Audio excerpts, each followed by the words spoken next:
طاہر گورا کے شو بلا تکلف میں میں حلیمہ سعدیہ آپ کو خوش آمدید کہتی ہوں۔ آپ ٹیگ ٹی وی کے یوٹیوب چینل کو سبسکرائب کیجیے اور ڈونیٹ کے بٹن کو کلک کر کے ہمیں کنٹریبیوٹ کر سکتے ہیں۔ آج کے شو میں ہم بات چیت کریں گے امریکہ اور نیٹو کی جانب سے بھارت کو سینکشن لگانے کی دھمکیوں کے حوالے سے، بلوچستان میں پاکستان کی بڑھتی مشکلات کے حوالے سے، سیریا میں پھر سے سول وار کے شروع ہو جانے کے حوالے سے، اس کے علاوہ امریکہ میں میگا موومنٹ کی توڑ پھوڑ کے حوالے سے، اور یہ بھی سمجھنے کی کوشش کریں گے کہ امریکہ کینیڈا ٹریڈ کے حوالے سے کینیڈا کی پوزیشن کیا ہے۔ تو چلیے بات چیت کا آغاز کرتے ہیں۔ امریکہ اور نیٹو کی جانب سے بھارت، چین اور برازیل کو روس سے آئل خریدنے کی پاداش میں سینکشن لگانے کی دھمکیوں کے حوالے سے۔ تو طاہر گورا صاحب، آپ ہمارے ساتھ شیئر کیجئے کہ بھارت اس ساری صورتحال کو آپ کیا سمجھتے ہیں، کیسے دیکھتا ہے اور اس کے بارے میں کیا سمجھتا ہے؟ جی دیکھیے، بھارت کے لیے سینکشنز کی بات کوئی نئی نہیں۔ جب سے روس اور یوکرین کی جنگ شروع ہوئی ہے اس وقت پریزیڈنٹ بائیڈن کی حکومت تھی اور اسٹیٹ سیکرٹری جو تھے امریکہ کے اس وقت ٹونی بلنکن تھے، لیکن آج ہمیں اندازہ ہوتا ہے کہ پریزیڈنٹ ٹرمپ کے زمانے کی انپریڈکٹیبلٹی، ان کا جو ایک بہت ہی نہ سمجھ آنے والا یا ایک بہت ہی امیچور جو ان کا اور ان کی ایڈمنسٹریشن کا رویہ ہے، کہ تب کے پریزیڈنٹ بائیڈن اور ٹونی بلنکن جو اس وقت اسٹیٹ سیکرٹری تھے وہ کافی میچور لوگ تھے۔ اس وقت بھی انٹرنیشنل پریشر بھارت پہ بہت تھا اور بار بار یوکرین کے صدر بھی اور اس وقت کے یوکرین کے فارن منسٹر بھی بھارت کو جیسے دھمکیاں بھی دیتے رہتے تھے اور بھارت کو ایک طرح سے ٹیز بھی کرتے رہتے تھے، لیکن ٹونی بلنکن نے ہمیشہ کہا تھا کہ بھائی بھارت اس کھلی منڈی میں، یعنی دنیا ایک کھلی منڈی ہے، اس میں جو بھارت کو سوٹ کرے گا وہ کرے گا، اس لیے کہ ہم نے بھارت کا تب ساتھ نہیں دیا تھا۔ ٹونی بلنکن کے مشہور اس وقت سٹیٹمنٹس تھیں، انہوں نے تب کہا تھا کہ امریکہ نے بھارت کا تب ساتھ نہیں دیا تھا جب روس اس کا ساتھ دے رہا تھا۔ اچھا، اب اس کے ساتھ ساتھ یہ جو سینکشنز کی دھمکیاں ہیں یہ برکس کے حوالے سے بھی ہیں، چونکہ بھارت بھی برکس کا حصہ ہے، چائنا بھی اور رشیا بھی برکس کا حصہ ہے، اور بھی کئی دیش ہیں برکس کا حصہ۔ تو اس سارے معاملات کی تناظر میں اب چونکہ پریزیڈنٹ ٹرمپ کچھ مہینوں سے پہلے یہ کہہ رہے تھے جی کہ رشیا سے ہمیں سینکشنز ہٹا دینی چاہیے، رشیا سے دوستی کر لینی چاہیے، ولادیمیر پوتن میرا بہت عزیز دوست ہے، ان کی صلح ہو جائے گی، لیکن صلح والا کوئی نہیں ہوئی۔ اور اب پریزیڈنٹ ٹرمپ جو ہیں وہ فرسٹریٹڈ ہیں، ان کی پوری ایڈمنسٹریشن فرسٹریٹڈ ہے۔ اب جو نیٹو کا یہ جو نیا ہیڈ ہے، یہ پہلے نیدرلینڈ کا پرائم منسٹر ہوا کرتا تھا، مارک روٹے اس کا نام ہے، اور یہ بڑا ہی پپٹ قسم کا ایکسٹریم لیفٹ کا آدمی ہے۔ تو اب یہ جان چکا ہے کہ پریزیڈنٹ ٹرمپ کو کیسے خوش کرنا ہے۔ وہ پریزیڈنٹ ٹرمپ کو ڈیڈی بھی کہتا ہے اور پریزیڈنٹ ٹرمپ کو وہ ایک طرح سے جو ہوتا ہے نا بٹر لگاتا رہتا ہے۔ تو اس ساری صورتحال میں اب چونکہ پریزیڈنٹ ٹرمپ پریزیڈنٹ پوتن سے ایک طرح سے فرسٹریٹ ہیں، کیونکہ پریزیڈنٹ ٹرمپ اس طرح کر نہیں رہے، نیٹو کے دیش اس طرح کر نہیں رہے جس طرح پوتن چاہتے تھے، پوتن نے جس طرح پیس ڈیل پرپوز کی تھی۔ تو اس کے بعد اب پریزیڈنٹ ٹرمپ کا یہ کہنا تھا کہ پوتن کے ساتھ میری فون پہ بات ہوگی ہے تو وہ ایک دم سے جنگ روک دے گا، ایسا تو ہے نہیں۔ اب ویسے بھی امریکہ کی جو حالت ہے ورلڈ وائڈ وہ والی حالت نہیں ہے۔ ابھی امریکہ ایک unipolar the only strong nation on the planet نہیں رہا۔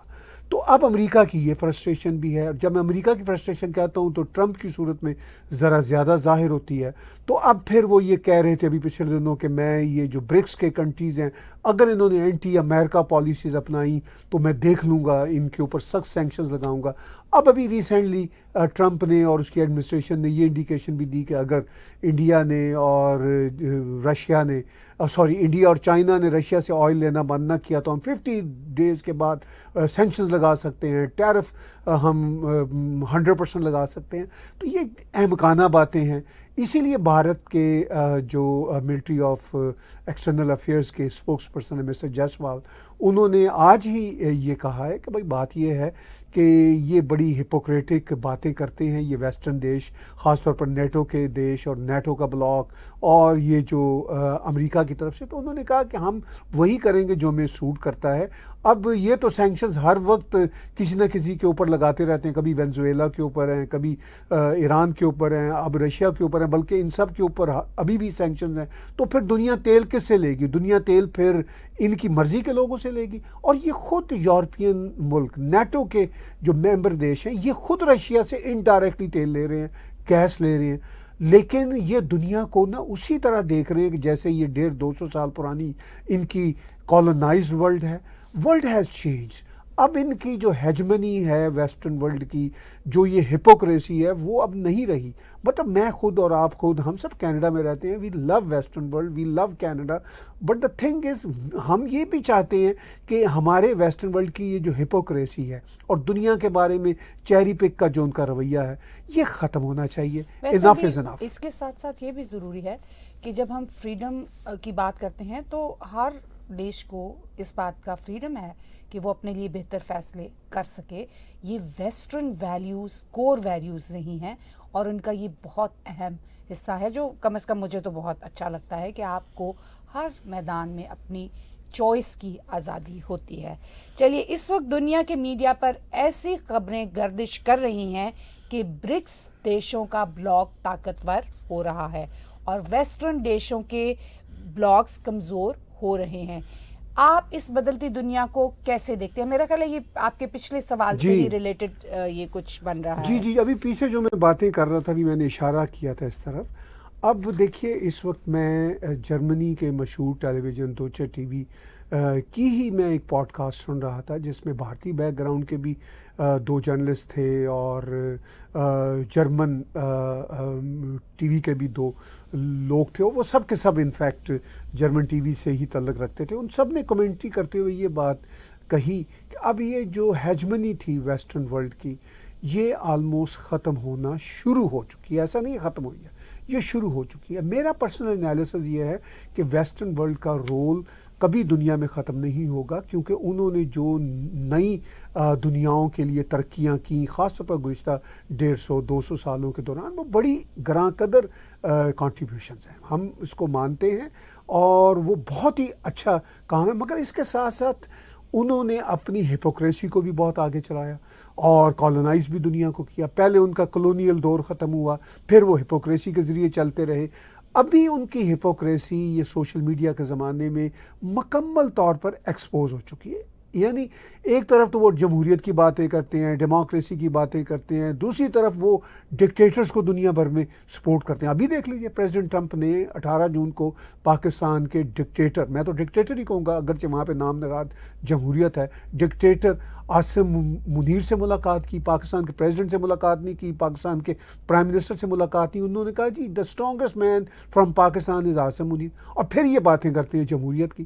تو دیکھیے پریزیڈنٹ ٹرمپ کی احمقانہ حرکتوں کی وجہ سے، ویسے میں ان کا شکر گزار بھی ہوں کہ انہوں نے امریکہ کی جو ہپوکریسیز ہیں وہ پریزیڈنٹ ٹرمپ نے نہ سمجھتے ہوئے نہ جانتے ہوئے خود ہی اپنے ایریٹک بیہیویئر کی وجہ سے ایکسپوز کر دی ہیں۔ وہ پہلے بھی دنیا کے اوپر آشکار تھی، دنیا پہلے بھی ان کو جانتی تھی، مگر پریزیڈنٹ ٹرمپ نے تو اب بچے پہ یہ بات ثابت کر دی کہ بھئی میں امریکہ کے پریزیڈنٹ کی حیثیت سے کسی پرنسپل کو نہیں مانتا، کوئی میرے نزدیک بات جو ہے ویلیو امپورٹنٹ نہیں ہے، بس مجھے میں چاہیے اور امریکہ کی میں چاہیے۔ اچھا، آئی لو امریکہ ایک خوبصورت ملک ہے، ایک ڈائنامک ملک ہے، مگر یہ ایشوز بھی ہیں۔ امریکہ دیکھیے، جب ہم امریکہ اور کینیڈا کو بہترین بنانا چاہیں گے تو ہم جیسے جو کینیڈینز ہیں یا جو امریکنز میرے دوست ہیں، وہ اگر اپنے سماج پہ، اپنے پولیٹیکل نظام پہ تنقید کریں گے تو ہی وہ بہتر بنے گا۔ یہی ہم کینیڈینز کو، امریکنز کو اور ویسٹرنرز کو ایج حاصل ہے کہ ہمیں تنقید کرنے کی ایٹ لیسٹ گنجائش ہے، اور اسی تنقید کے نتیجہ میں ہی معاشرے بہتری کی طرف چلتے ہیں۔ تو آپ نے کہا کہ یہ جو مطلب اس وقت پوری دنیا کے میڈیا پہ نہ صرف خبریں گردش کر رہی ہیں بلکہ اس وقت انالیسس ہو رہے ہیں، پوڈ کاسٹ ہو رہے ہیں کہ بھئی جو برکس دیشوں کا جو بلاک ہے وہ طاقتور ہو رہا ہے؟ کیوں نہیں ہوگا؟ اس میں آپ دیکھیے دیش کون سے ہیں، بھارت، چائنا، ان دونوں کی پاپولیشن 3 بلین کے قریب ہے۔ اچھا، پھر رشیا جس کے پاس دنیا کے انرجی کے سب سے زیادہ ذخائر ہیں۔ پھر آپ دیکھ لیجئے برازیل گلوبل ساؤتھ کا یا ساؤدرن امریکہ کا ایک انتہائی اہم اور وائبرنٹ دیش ہے۔ اچھا، اس کے ساتھ ساتھ افریقہ کے سارے دیش، ساؤتھ افریقہ کی لیڈرشپ میں وہ سارے کے سارے اب برکس بلاکس میں ہیں۔ پھر یہ جو ساؤتھ امریکہ کے سینٹرل امریکہ کے دیش بھی ساتھ ہیں، ساؤتھ ایشیا کے دیش ساتھ ہیں۔ تو میں یہ سمجھتا ہوں کہ برکس کا بلاک جو ہے وہ اب ویسٹ کے علاوہ باقی ساری دنیا کو ریپرزینٹ کرتا ہے۔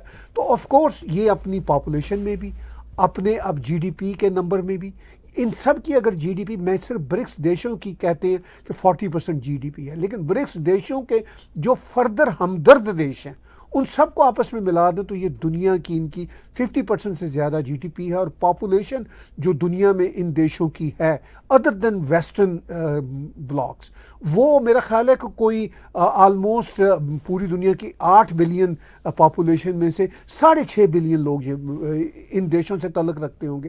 تو آف کورس اس نئی اب دنیا میں جو تیزی سے دنیا بدل رہی ہے اس میں اب برکس دیش اور ان کے ہمدرد دیش وہ ایک بہت بڑا نمبر ہے، اور ویسٹرن دیشوں کی جو ہیجمنی ہے، جو ان کا کلونیل مائنڈ سیٹ ہے، بیکاز وہ جو کلونیلزم تھی وہ تو ختم ہوگی، مگر وہ مائنڈ سیٹ تو ابھی بھی ہے، اس کا ختم ہونا بہت ضروری ہے۔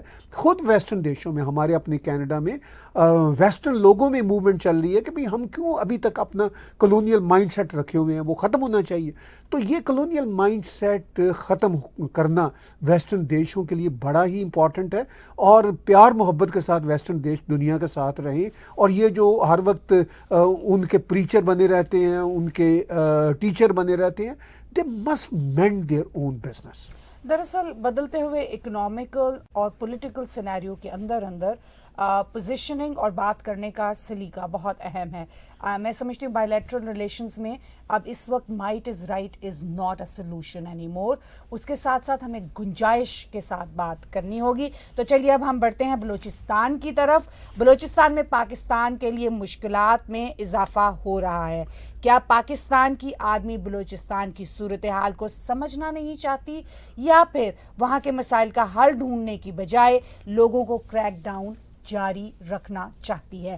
جی، اس کے بارے میں آپ کیا سمجھتے ہیں، اور اس صورتحال کو کس حد تک آگے جاتا دیکھتے ہیں؟ دیکھیے، ابھی تک تو سچویشن یہ ہے کہ پاکستان کی آرمی بلوچستان میں بلوچ لوگوں کا کریک ڈاؤن اسی طرح کر رہی ہے جس طرح یہ 7 دہائیوں سے کرتی چلی آ رہی ہے، بلکہ ان کا کریک ڈاؤن اور ان کے ظلم بلوچ لوگوں پہ بڑھتے چلے جا رہے ہیں۔ یہی وجہ ہے کہ اب بلوچستان میں ریئیکشن بھی بڑھ رہا ہے۔ اب دیکھیے، آپ کے سامنے ٹیلی ویژن پہ جو ہم دیکھ رہے ہیں، یہ غالباً کل کی 16 جولائی کی خبریں ہیں، جن کے مطابق کوئی میوزیشنز کا اور قوال تھا، قوالی گانے والے لوگ وہاں بلوچستان جا رہے تھے کراچی سے، ان کی بس پہ حملہ ہوا۔ زیادہ تر اس میں اب بلوچ ریبلز کا یہ کہنا ہے کہ اس میں پاکستانی فوج کے پرسنل وغیرہ اس میں تھے، اور وہ صاف کہہ رہے ہیں نان بلوچ سے کہ بھئی اب آپ بلوچستان میں جو بھی نان بلوچ ہیں داخل ہونا بند کریں۔ ہماری آزادی کی جنگ چل رہی ہے جو بڑے سالوں سے چل رہی ہے، اب اپنی وہ انتہاؤں کو چھو رہی ہے۔ وہ بار بار بلوچ ریبلز کہہ رہے ہیں کہ بھئی do not enter to our land. اب پاکستان نے اس بلوچستان کی دھرتی پہ قبضہ کیا تھا 1948 میں پاکستان بننے کے بعد۔ تب سے بلوچ جو نیشنلسٹ ہیں وہ پاکستان کی جو وہاں پہ اللیگل آکوپیشن ہے اس کو نہیں مان رہے۔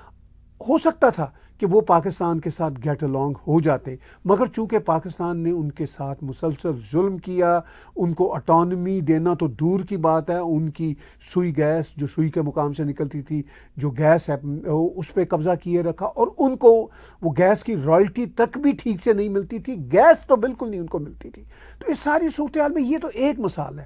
اب بلوچستان کے منرلز، بلوچستان کے وسائل پہ قبضہ کیا ہوا ہے، اور بلوچستان کے مسائل کو بڑھاوا دیا ہوا پاکستان آرمی نے، اور یہ کوئی کام اس وقت کی پاکستان آرمی کی لیڈرشپ نہیں کر رہی، یہ دہائیوں سے کر رہے ہیں۔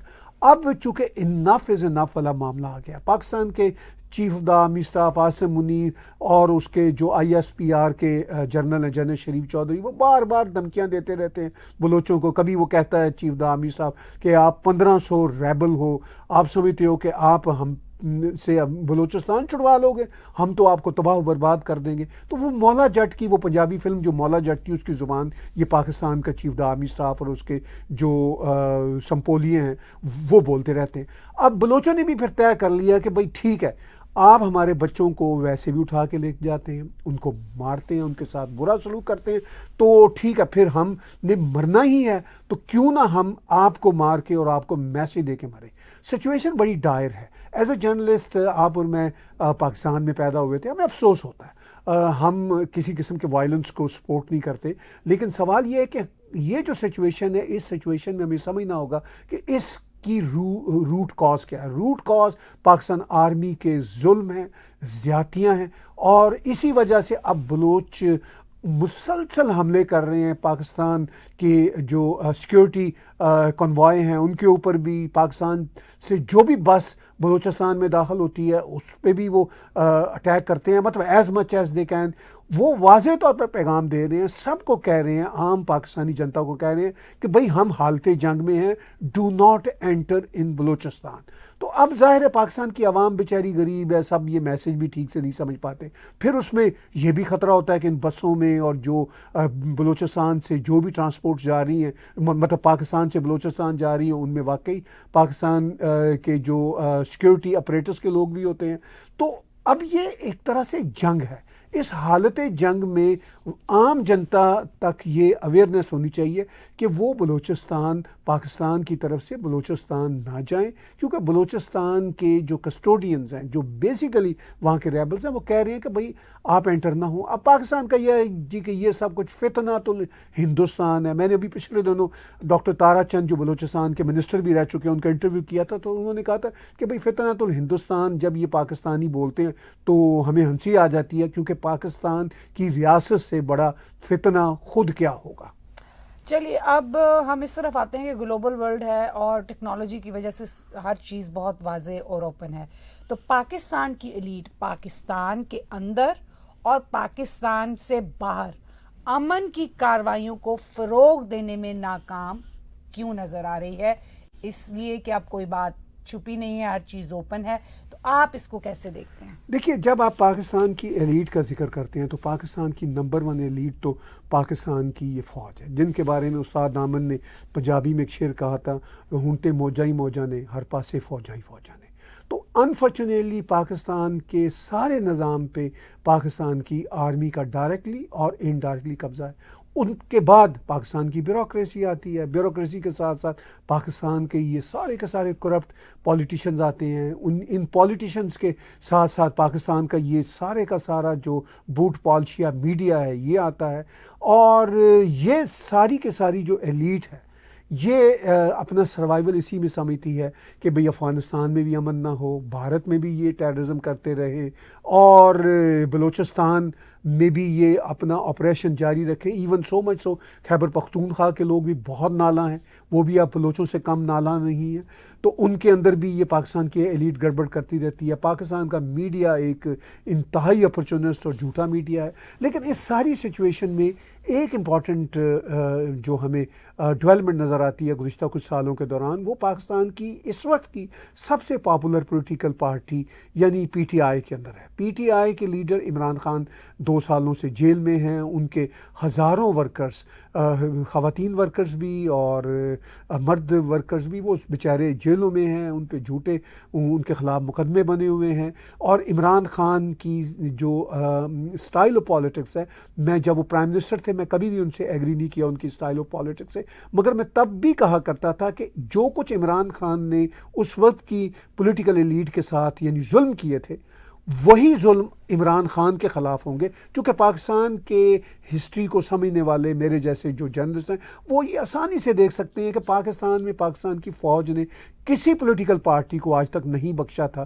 اور یہ صاف نظر آ رہا تھا مجھے 2018 سے 2021 تک، جب تک عمران خان کی سرکار رہی، کہ عمران خان بھی اسی پروسیس سے گزرے گا. اب جب عمران خان اور اس کی پارٹی پاکستان آرمی کے ظلم و ستم سے گزر رہے ہیں تو اب انہیں احساس ہو رہا ہے, اور ہمارے جو بیانات تھے اب وہ ان کے اوپر کان دھر رہے ہیں. ہم نے یہ باتیں تب بھی کی تھی کہ بھئی ہم آپ کی تب مدد کریں گے جب آپ کے اوپر عذاب آئے گا. ان کے اوپر عذاب آ گیا, I feel sorry for them either. لیکن اب یہ فرق ہے کہ ان کی پارٹی بہت پاپولر ہے. بائی دا وے, جب نواز شریف کی پارٹی پہ عذاب آیا تھا, جب عمران خان پاور میں تھا, تب نواز شریف کی پارٹی بھی بہت پاپولر تھی.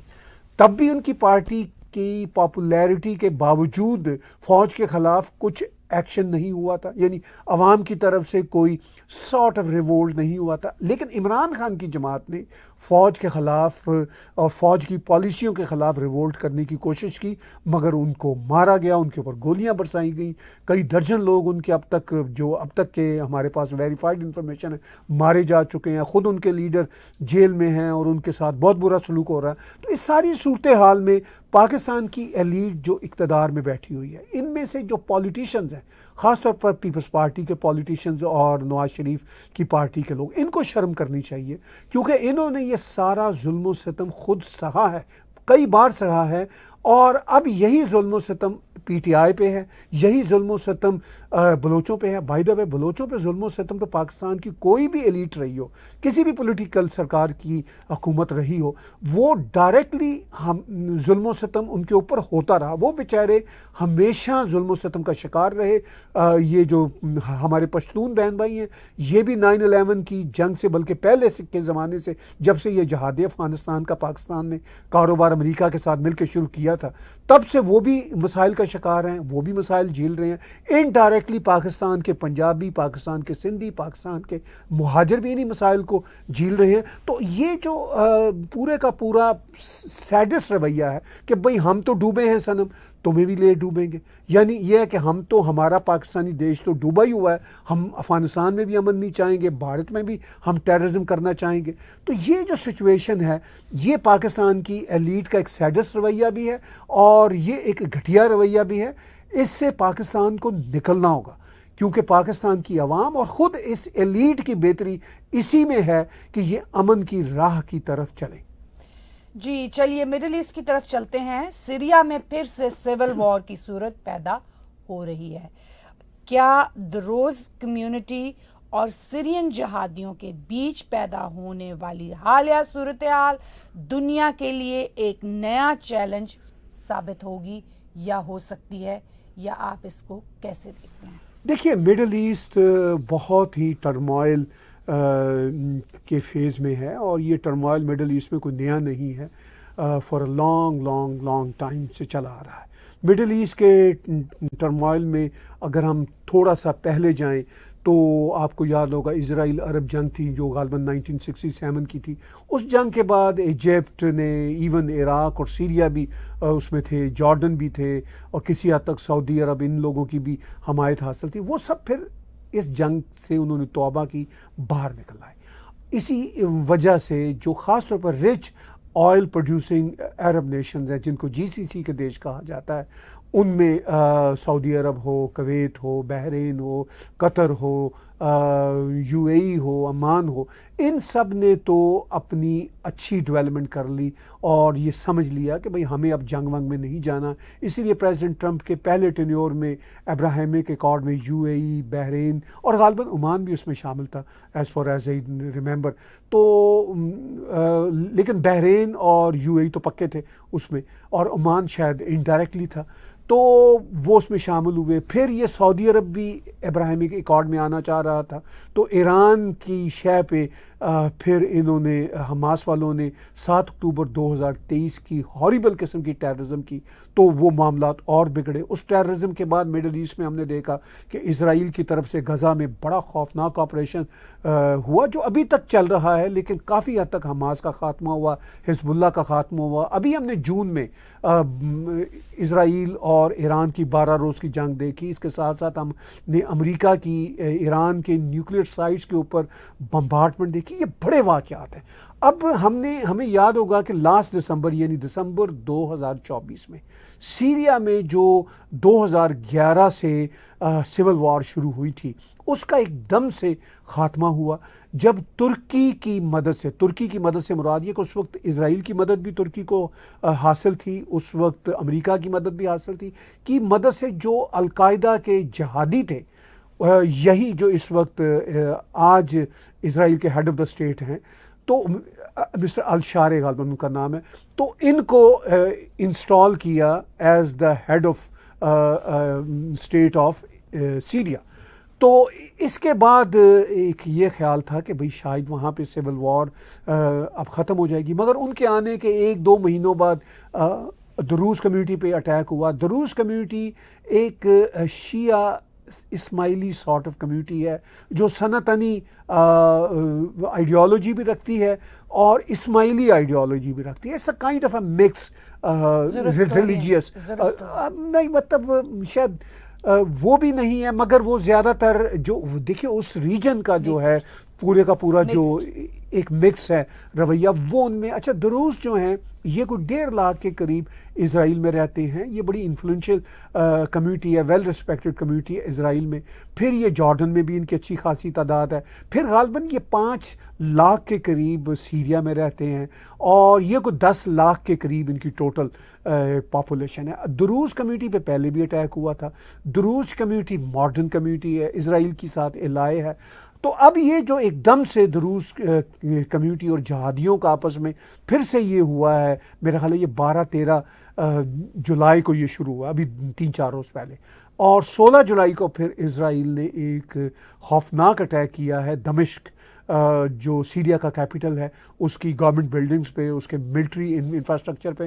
انہوں نے سیریا کی جہادی گورنمنٹ کو کہا کہ بھئی بھلے ٹھیک ہے کہ اب آپ خود کو جہادی نہیں سمجھتے، آپ کے پیچھے امریکہ بھی ہے، ٹرکی بھی ہے، مگر مائنڈ یور لینگویج، تم ہمارے دروز بہن بھائیوں پہ اس طرح اٹیک نہیں کر سکتے، وہ ہمارے الائے ہیں، اور ویسے بھی دروز جس علاقے میں رہتے ہیں سیریا کے، وہ اسرائیل کے ساتھ لگتا ہے، تو جیوگرافیکلی بھی اسرائیل کے لیے وہ ہے۔ یہ آپ دیکھ رہے ہیں اسکرین پہ، یہ بڑا خوفناک اٹیک کیا 16 جولائی کو اسرائیل نے دمشق میں۔ تو ظاہر ہے مطلب اسرائیل کی جو ایئر سپریمیسی ہے پورے مڈل ایسٹ میں وہ اسٹیبلشڈ ہے۔ اسرائیل کے پیچھے امریکہ اور ویسٹرن ورلڈ کھڑے، اور جو مرضی ویسٹرن ورلڈ امریکہ کے ساتھ ان کے اختلافات ہوں۔ ابھی امریکہ نے یہ جو اسرائیل کا اٹیک تھا سیریا کے اوپر، اس پہ کہا ہے کہ بھئی اٹیک نہ کرو، مگر یہ میں سمجھتا ہوں سب کاسمیٹک باتیں ہیں۔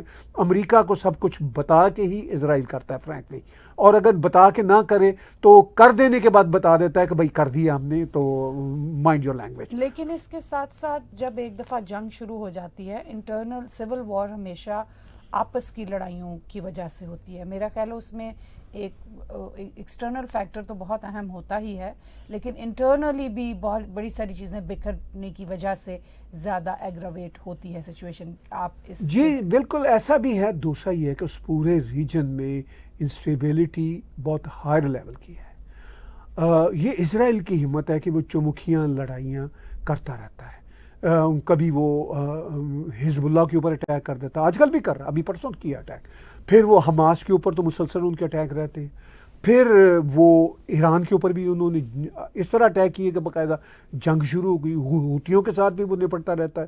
پھر یہ جو سیریا کے جو ایشوز ہیں، ابھی ٹھیک ہے سیریا میں جو ریلیٹیولی اسٹیبل گورنمنٹ آئی ہے، اس گورنمنٹ کے آنے میں اسرائیل کی آشیرواد بھی شامل تھی، کیونکہ امریکہ اس ریجن میں کوئی ایسا کام نہیں کرے گا جب تک اسرائیل سے گرین سگنل نہیں لے گا، اور اسرائیل بھی کوئی ایسا کام نہیں کرے گا جب تک وہ امریکہ سے گرین سگنل پہلے نہ لے لے، یا کام کر لینے کے بعد وہ گرین سگنل لے لیتا ہے، چونکہ اسرائیل کے ساتھ امریکہ کے بہت اسپیشل تعلقات ہیں۔ تو چلتے ہیں امریکہ کی طرف۔ امریکہ میں پریزیڈنٹ ٹرمپ کی میگا موومنٹ میں توڑ پھوڑ دیکھنے کو مل رہی ہے، تو اب آپ اس صورتحال پر بتائیے کہ امریکہ میں یہ کیا چل رہا ہے؟ دیکھیے امریکہ کی انٹرنل پالیٹکس ہمیشہ ہی ٹرموائل کا شکار رہی ہے اور رہتی ہے، اور بائی دا وے دنیا کے ہر دیش کی پالیٹکس ٹرموائل کا شکار رہتی ہے، لیکن امریکہ میں ذرا زیادہ ہی بڑے لیول کی پولرائزیشن ہوتی ہے، یا ہمیں اس لیول کی پولرائزیشن اس لیے دکھائی دیتی ہے کہ امریکہ دنیا کا آج بھی سب سے بڑا ملک ہے۔ امریکہ سے نکلنے والی خبریں جو ہیں وہ لمحوں میں پوری دنیا میں پھیل جاتی ہیں۔ تو پریزیڈنٹ ٹرمپ امریکہ کے اس ماحول میں ایک ایسے پریزیڈنٹ کے طور پہ دوبارہ سے ری الیکٹ ہوئے ہیں جو ویسے ہی اپنی زبان پہ قابو نہ رکھنے کے حوالے سے جانے جاتے ہیں، جن کے جو رویے ہیں وہ ویسے ہی بہت انپریڈکٹیبل رویے ہیں. ان کی جو پہلی سرکار تھی اس میں بھی انہوں نے ایسے اسٹیپس لیے کہ ان کے اپنے قریبی ساتھی ان سے بھاگ گئے. اب جو ان کی دوسری سرکار بنی ہے، اس سرکار کی پوزیشن یا اس کا مینڈیٹ پہلی سرکار کی نسبت زیادہ مضبوط مینڈیٹ تھا. پریزیڈنٹ ٹرمپ کے پاس مینڈیٹ اچھا تھا اور ابھی بھی اچھا ہے، لیکن پریزیڈنٹ ٹرمپ اسی اچھے مینڈیٹ کی وجہ سے کچھ حدوں کو پھلانگ گئے. انہوں نے اپنے ساتھیوں کو بھی نہیں بخشا. وہ تو پہلے بھی انہوں نے اپنی سرکار کے دوران، ان کی سرکار کے دوران کوئی ان کا نیشنل سیکیورٹی ایڈوائزر نہیں ٹکتا تھا. ان کی سرکار کے دوران پینٹاگون کے جرنیل بدل جاتے تھے. ان کی سرکار کے دوران وائٹ ہاؤس کا عملہ بدل جاتا تھا. تو وہ کنسسٹنٹ قسم کے آدمی نہیں ہیں. تو ان کے اندر، ان کے پریزیڈنٹ ٹرمپ کی اپنی پرسنالٹی کے اندر اتنی توڑ پھوڑ ہے کہ ان کو شاید خود بھی اس کا اندازہ نہیں ہے. ابھی صرف 6-7 مہینوں کے دوران ہی، ابھی تو ان کی دوسری سرکار کو بنے، انہوں نے آفس 20 جنوری کو اوتھ لیا تھا. اب 20 جنوری سے اب تک ان کے سب سے قریبی ساتھی ایلان مسک، وہ ان کو چھوڑ کے جا چکے. ایلان مسک کے بارے میں آج سے 2-3 مہینے پہلے وہ یہی کہتے تھے کہ یہ دنیا کا بہترین آدمی ہے. اب وہ کہتا ہے، ٹرمپ یہ کہتا ہے کہ Elon Musk you better shut your shop here in America and go back to South Africa. تو اس طرح کی ٹرمپ کی اپنی انپریڈکٹیبل پرسنالٹی ہے. تو ویسے بھی پالیٹکس اٹ سیلف ہمیشہ انپریڈکٹیبل ہوتی ہے، بہت ہی جسے کہنا چاہیے مطلب سینسٹیو اور sensitive, vulnerable to all sorts of internal or external جو sort of clashes ہیں وہ اس کا شکار رہتی ہے پالیٹکس. تو اس ساری صورتحال میں اب جو ہے ٹرمپ کی جو میگا موومنٹ ہے اس کے بڑے بڑے نام ہیں. ٹکر کارلسن نام ہے، اسٹیو بینن کا نام ہے. وہ سب کے سب ٹرمپ سے ناراض چلے آ رہے ہیں. وہ کہہ رہے ہیں کہ آپ نے اسرائیل کو زیادہ شے دی ہے، وہ زیادہ جنگیں کر رہا ہے. پھر آپ کا وعدہ تھا کہ آپ یوکرین اور روس کی جنگ رکوا دیں گے، تو آپ اس میں بھی مکمل ناکام ہیں. پھر آپ انٹرنلی امریکہ کے اندر جو ایکشنز لے رہے ہیں وہ بھی آپ ٹھیک سے ایکشن نہیں لے رہے. تو میگا موومنٹ بذات خود ایک فار رائٹ کی موومنٹ تھی. ان کے یعنی فار رائٹ والوں کے بھی جو مقصد ہیں وہ پورے نہیں ہو سکے اور فار لیفٹ والے ویسے ہی ناراض ہیں. تو پریزیڈنٹ ٹرمپ کے خلاف دنیا بھر سے ریاکشن ہے، انٹرنلی بھی ریاکشن ہے، ایکسٹرنلی بھی ریاکشن ہے.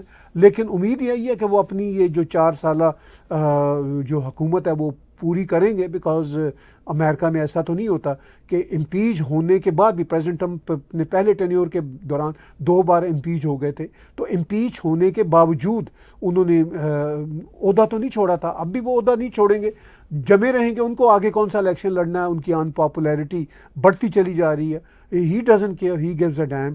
تو عمر بھی بڑھتی جا رہی ہے اور ان کی پاپولیرٹی بھی جو ہے وہ کم ہوتی جا رہی ہے. بہت unconventional president of United States ہیں. لیکن اس کے ساتھ ساتھ ہمیں یہ بات نہیں بھولنی چاہیے کہ یونائٹڈ اسٹیٹس اس وقت بھی دنیا کو لیڈ کر رہا ہے. تمام تر کنٹروورسی کے باوجود United State is still in leading role in the globe. So let's talk about something. آپ واپس آتے ہیں، اب آپ کچھ اپنے گھر کی بات کر لیتے ہیں. آخر میں یہ سمجھنے کی کوشش کرتے ہیں کہ امریکہ کینیڈا ٹریڈ کے حوالے سے کینیڈا کی صورتحال تازہ ترین کیا ہے. کیا انتہائی انکنونشنل پریزیڈنٹ کے ساتھ ایک انتہائی بیوروکریٹک پرائم منسٹر جو ہے، ان کا آپس کا کیسا کیمسٹری چل رہی ہے اور آگے صورتحال کیسی نظر آ رہی ہے؟ دیکھیے، پریزیڈنٹ ٹرمپ کے ساتھ تو کسی بھی ورلڈ لیڈر کی کیمسٹری اچھی نہیں چل رہی. پریزیڈنٹ ٹرمپ کے ساتھ تو ان کے اپنے ایڈمنسٹریشن کے لوگوں کی کیمسٹری اچھی نہیں چل رہی.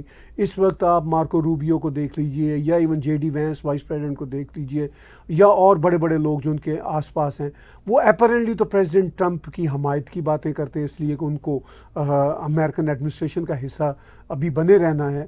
آج پریزیڈنٹ ٹرمپ آگے پیچھے جائیں گے، اور میں یہ پریڈکشن کرتا ہوں کہ آئندہ آنے والے سالوں میں جب پریزیڈنٹ ٹرمپ اس عہدے سے ہٹ جائیں گے تو جے ڈی وینس انتہائی سخت زبان استعمال کیا کریں گے، ٹرمپ کو انتہائی سخت شبدوں میں تنقید کیا کریں گے. یہی معاملہ باقی یہ مارکو روبیو کا، باقی لوگوں کا بھی ہوگا. خیر، یہ باتیں تو اپنی جگہ پہ. اب بات ہم کرتے ہیں ہمارے اپنے بیوروکریٹک سٹائل کے پرائم منسٹر مارک کارنی کا. جو اس وقت جو چیلنج ہے پریزیڈنٹ ٹرمپ کی صورتحال میں وہ کیا ہے. G7 میں پریزیڈنٹ ٹرمپ ابھی پچھلے مہینے 16 جون جون کو یہاں کینیڈا موجود تھے. پہلی بار کینیڈا آئے تھے جب سے وہ دوسری بار پریزیڈنٹ بنے ہیں, اور پرائم منسٹر مارک کارنی نے بھی ابھی ریسنٹلی یعنی 28 اپریل کو الیکشن میں فتح حاصل کی تھی, تو ان کے لیے بھی یہ پہلا موقع تھا as a prime minister to host the president of United State of امریکہ.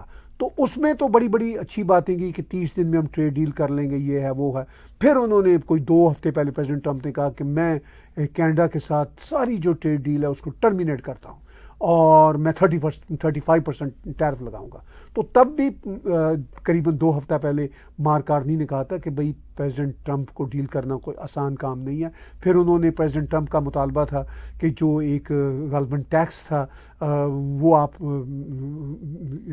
اپنے سسٹم سے نکالیں, تو مارک کارنی نے جو وہ ٹیکس تھا وہ بھی نکال دیا. پھر اس کے بعد کچھ بات چیت چلی, پھر وہ بات چیت آگے کہیں نہ کہیں یہ اب اسٹیل اور ایلومینیم پہ جو ٹیرفس لگ رہے ہیں یا امپلیمنٹیشن ہو رہی ہے اس پہ بھی بات چل رہی ہے. ابھی کل ہی پرائم منسٹر مارک کارنی نے یعنی 16 جولائی کو آٹوا میں پارلیمنٹ ہاؤس سے باہر نکلتے ہوئے جب رپورٹرز نے ان سے پوچھا تو انہوں نے کہا بھائی بات یہ ہے کہ ہماری امریکہ کے ساتھ جو ٹریڈ ڈیل کی بات چیت چل رہی ہے یا پریزیڈنٹ ٹرمپ کے ساتھ جو بات چیت چل رہی ہے اس کے حوالے سے ابھی ہم بہت سخت دن دیکھیں گے. تو اس کا مطلب یہ ہے کہ چونکہ پرائم منسٹر مارک کارنی ایک ریئلسٹک آدمی ہیں, وہ ایک کنونشنل پولیٹیشینز نہیں ہیں, وہ سمجھدار آدمی ہیں. کنونشنل پولیٹیشین تو ٹرمپ بھی نہیں ہے مگر انتہائی غیر سمجھدار آدمی ہیں. تو اب پرائم منسٹر کارنی ایک میچور ذہن کے آدمی ہیں, تو انہوں نے تو کھری کھری بات کی. انہوں نے کہا کہ بات یہ ہے کہ اگر ہم یہ سمجھیں کہ پریزیڈنٹ ٹرمپ کے ساتھ ڈیل میں ہمیں کوئی آسانیاں ہوں گی, انہوں نے کہا کوئی آسانیاں نہیں ہوں گی. ہمیں یہ جو انپریڈکٹیبلٹی ہے, یہ جو مشکلات ہیں, یہ ہمیں آنے والے دنوں میں مزید دیکھنی ہوں گی. تو اس کا مطلب کیا ہے؟ اس کا مطلب یہ ہے کہ کینیڈا کے اکنامک سٹرکچر پر انسرٹینٹی جو چھائی ہوئی ہے وہ ابھی چھائی رہے گی, اور کینیڈا کے اکنامک حالات جو ہیں وہ مطلب ڈاواں ڈول رہیں گے. لیکن on the other hand prime minister Mark Carney ایک ایسی ہستی ہے, یہ ٹروڈو کی طرح کہ نہیں ہے, یہ سمجھدار آدمی ہے. ٹروڈو تو ایک اور طرح کا ڈفر اور جاہل آدمی تھا.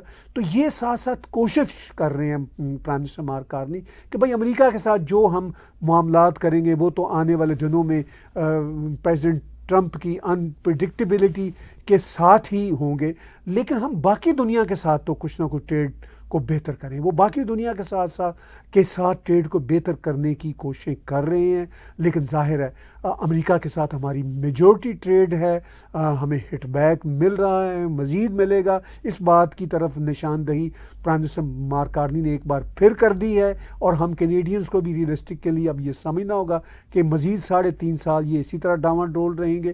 لیکن اس کا ایک فائدہ کینیڈا کو یہ ہوگا کہ لکیلی یہ بھی اچھی بات ہے کہ اس وقت مارک کارنی پرائم منسٹر ہیں. اگر یہ ٹروڈو ہوتے یا ایون یہ ہوتا کنزرویٹو کا لیڈر, وہ بھی انتہائی نالائق ثابت ہوا ہے, پیئر پولیور, اگر یہ ہوتا تو یہ اس وقت کی سچویشن کو ہینڈل نہ کر سکتے. تو جیسی تیسی سچویشن ہے, جیسے تیسے مارک کارنی ہیں وہ سچویشن کو ہینڈل کر رہے ہیں, اور مجھے امید ہے کہ کینیڈا ایک ریسورسفل ملک ہے.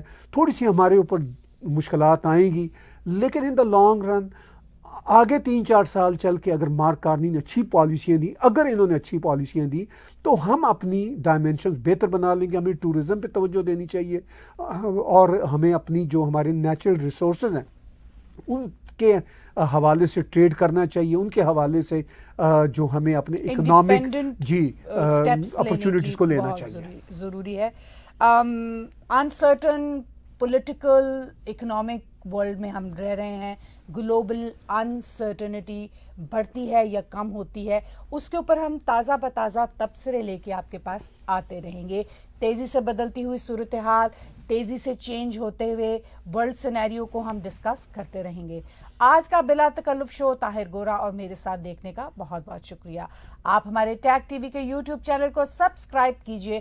ہمارے اسی چینل پر موجود ڈونیٹ کے بٹن کو دبا کر آپ پیٹریان, پے پال یا کریڈٹ کارڈ کے ذریعے ڈونیٹ کر سکتے ہیں.